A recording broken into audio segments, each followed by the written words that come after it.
Hindi lahat ng anak parehas sa magiging pagtrato sa magulang. Totoo po ba yan?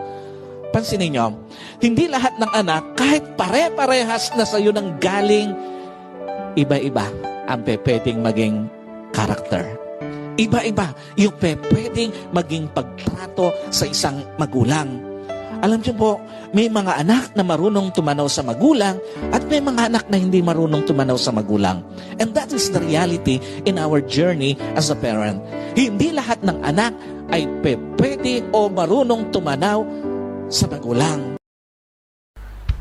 So, good morning sa inyo mga Lodi. So, andito tayo ngayon sa bahay, day 48. Wow. Andito pa rin tayo. Kailangan natin magpa-fully heal sa operasyon na nangyari sa akin. So, ayan, gusto ko lang sa inyo i-share kasi meron ako nababasa sa mga apps, yung mga nagtitrending apps ngayon, hindi ko nababanggitin kung ano pa man. Yung anak at magulang. Ito yung relationship nila eh. So, yung mga nababasa ko na ang anak daw kailangan sa pagtanda nila, nakapagtapos sila ng pag-aaral, naging successful sila sa buhay, or hindi man nakapagtapos, nagkaroon ng marangyang buhay kasi madiskarte or etc. Ang anak daw kailangan habang buhay na suportahan ang magulang.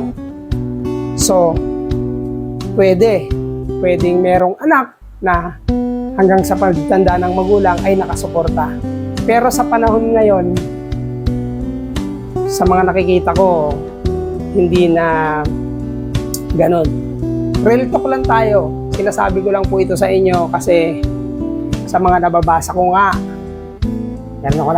meron nagbablog, meron nagsasabi ng ganito, ganyan about sa magulang, then about sa anak. Nakakainis lang po, di ba? So, depende yan. Si anak, kung tutulong sa magulang. So, kung tumulong, much better, mas maganda, mas pagpapalain. Pero, hindi lagi nakaantabay o nakaalalay si anak sa magulang.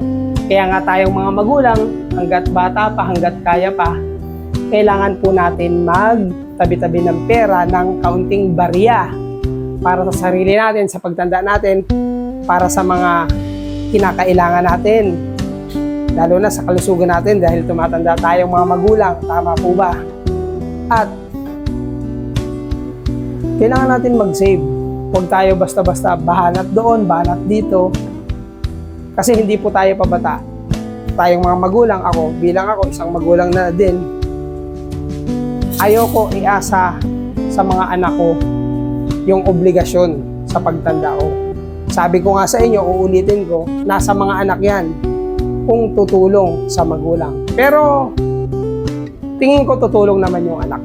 Matik yun kasi magulang yan. Pero ang main reason ko rito ay bilang isang magulang, hindi po tayo pwedeng umasa sa anak natin.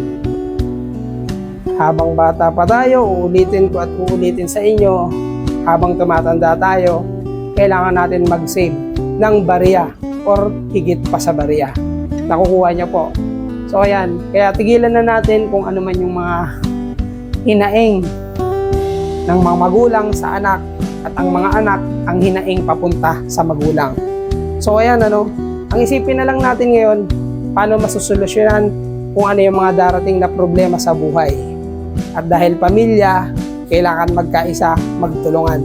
Hindi na natin kailangan ikwento dito kay Marites na ganito, ganyan, kasi ganito, ganyan yung anak ko. Hindi na rin kailangan ng anak ikwento kay Marites din para ikwento ang kanyang magulang kung ano man ang commitment nila sa isa't isa, di ba? Kasi may mga demand din yan eh.